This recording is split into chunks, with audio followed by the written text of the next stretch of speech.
একটা রাজনৈতিক দলের রেজিস্ট্রেশন পেতে ঠিক কী লাগে? অনেক অনেক তৃণমূল সমর্থন, নাকি কারি কারি টাকা? বাংলাদেশের রাজনীতিতে এই প্রশ্নটাই এখন বিতর্কের একেবারে সেন্টারে।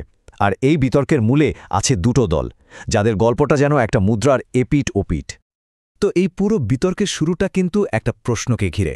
আমাদের সোর্সে প্রশ্নটা ঠিক এভাবেই তোলা হয়েছে, ডেস্টিনি সেই দলও নিবন্ধন পেল। এই দল কিভাবে নিবন্ধন পেল? আমরা এই দলকে কখনোই রাজপথে দেখি নাই। ভাবুন তো একবার, এই একটা প্রশ্নই দুটো দলের একদম আলাদা দুটো যাত্রার নাটকীয় এক গল্পের জন্ম দিয়েছে। বিতর্কের একদম কেন্দ্রে আছে ইলেকশন কমিশনের একটা সিদ্ধান্ত। মানে তারা একটা নতুন দলকে রেজিস্ট্রেশন দিয়েছে আর আরেকটা দলকে সরাসরি বাতিল করে দিয়েছে। আর ঠিক এইখানেই প্রশ্নটা উঠছে, কেন? এই একটা সিদ্ধান্তই পুরো রেজিস্ট্রেশন প্রক্রিয়ার স্বচ্ছতা নিয়ে, এর ন্যায্যতা নিয়ে মারাত্মক সব প্রশ্ন তুলে দিয়েছে। চলুন তাহলে আমরা একটু গভীরে যাই। এই বিতর্কের পেছনে আছে দুটো মানুষের দুটো একেবারে ভিন্নধর্মী গল্প। একদিকে বিতর্কিত ব্যবসায়ী রফিকুল আমিন, আর অন্যদিকে একজন তৃণমূল থেকে উঠে আসা কর্মী তারেক রহমান। তাদের দুজনের গল্পটা শুনলেই বোঝা যাবে কেন এই সিদ্ধান্তটা নিয়ে এত কথা হচ্ছে, এত সমালোচনা হচ্ছে। আচ্ছা, প্রথমে তাহলে সেই দলটার কথা বলি যারা রেজিস্ট্রেশন পেয়ে গেছে। দলটার নাম বাংলাদেশ আম জনগণ পার্টি।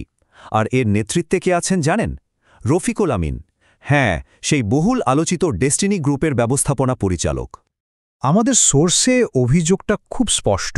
বলা হচ্ছে রফিকুল আমিনের কোম্পানি ডেস্টিনি গ্রুপ নাকি একটা পনজি স্কিম চালাতো, মানে এক ধরনের আর্থিক প্রতারণা আর কি, যেখানে মাল্টি লেভেল মার্কেটিং বা এমএলএমএন নামে সাধারণ মানুষের কাছ থেকে টাকা তোলা হতো। আর এই টাকাটা তোলা হতো কিভাবে?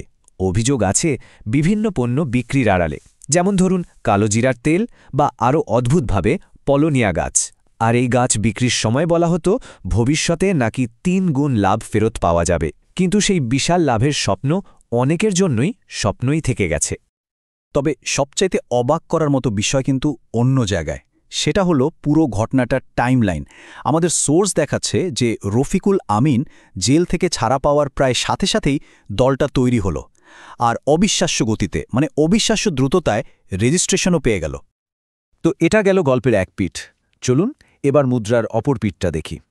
এবার আমরা শুনব তারেক রহমানের গল্প, একজন মাঠের কর্মী, দীর্ঘদিনের আন্দোলন কর্মী, যার দলটাকে কিন্তু রেজিস্ট্রেশন দেয়া হয়নি।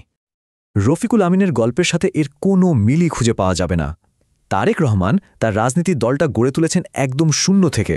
ভাবা যায়, বাসে টিস্যু বিক্রি করা, রাস্তায় দই বিক্রি করা, বছরের পর বছর ধরে এরকম ছোট ছোট কাজ করে সেখান থেকে যা আয় হয়েছে তাই দিয়েই তিনি তার রাজনৈতিক কর্মকাণ্ডের খরচ চালিয়েছেন। এই গল্পে তার তৃণমূল রাজনীতির প্রতি যে গভীরই একটা টান, একটা কমিটমেন্ট, সেটার উপরই জোর দেওয়া হয়েছে। সোর্সের ভাষাতেই বলা হয়েছে তার দল চলত তার শ্রমের উপার্জন দিয়ে। তাকে এমন একজন সৎকর্মী হিসাবে দেখানো হয়েছে যিনি কিনা দামি ব্যানার ছাপানোর টাকা না থাকায় একটা সাধারণ কম্পিউটার প্রিন্টআউট হাতে নিয়েই প্রতিবাদ করতে নেমে যেতেন। তো এই যে দুটো একদম ভিন্ন গল্প আমরা শুনলাম, এটা কিন্তু একটা আরও বড় প্রশ্নকে সামনে নিয়ে আসে। প্রশ্নটা হলো আমাদের পুরো সিস্টেমটা নিয়ে, এর স্বচ্ছতা আর ন্যায্যতা নিয়ে। তবে মূল ব্যাপারটা কি দাঁড়ালো? আমাদের সোর্সে যে পরিষ্কার বৈপরীত্যটা তুলে ধরা হয়েছে সেটাই কিন্তু সব সমালোচনার কেন্দ্রে। একদিকে যার বিরুদ্ধে ৪২ লক্ষ মানুষের সাথে আর্থিক কেলেঙ্কারির অভিযোগ, তিনি দল করে রেজিস্ট্রেশন পেয়ে যাচ্ছেন, আর অন্যদিকে একজন মাঠের কর্মী যিনি বছরের পর বছর ধরে দল গড়েছেন, তার আবেদন বাতিল হয়ে যাচ্ছে। আমাদের সোর্সের বক্তব্য অনুযায়ী সমস্যাটা আসলে আরও অনেক গভীরে। বলা হচ্ছে যে নির্বাচনী আইনটা আছে, মানে representation of the people order বা আরপিও, সেটাই নাকি এমনভাবে তৈরি করা হয়েছে, এর শর্তগুলো এতই কঠিন রাখা হয়েছে যে ছোট স্বাধীন দলগুলোর পক্ষে টিকে থাকাই প্রায় অসম্ভব একটা ব্যাপার। আর এর ফলে কি হয়? এই ছোট দলগুলো তখন বাধ্য হয় বড় দলগুলোর সাথে গিয়ে, মানে তাদের ভাষায়, হাত মেলাতে। আর এখান থেকেই জন্ম নেয় নমিনেশন বাণিজ্য। সোজা কথায় রাজনৈতিক পদপদবি কেনাবেচার একটা খেলা। আর এই নমিনেশন বাণিজ্যের একটা জলজ্জান্ত উদাহরণও কিন্তু আমাদের সোর্সে দেওয়া আছে। সেখানে বক্তাকে নাকি চট্টগ্রামে একটা রাজনৈতিক পদের জন্য সরাসরি ২০ লক্ষ টাকার অফার করা হয়েছিল। মানে ২০ লক্ষ টাকা!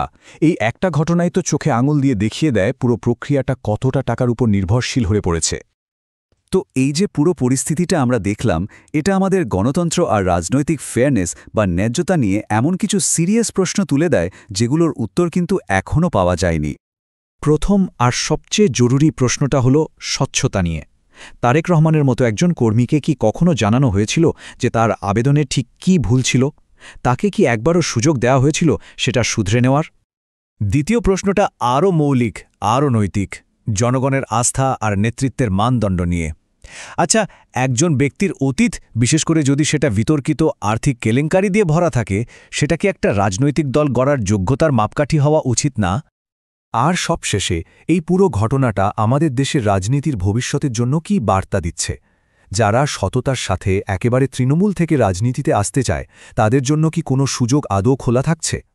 এই যে দুটো দলের দুই রকম পরিণতি, এই বৈপরীত্যটা আসলে দেশের নতুন আর তৃণমূল রাজনৈতিক দলগুলোর ভবিষ্যৎ সম্ভাবনা নিয়ে কি বলে? প্রশ্নগুলো কিন্তু থেকেই যাচ্ছে।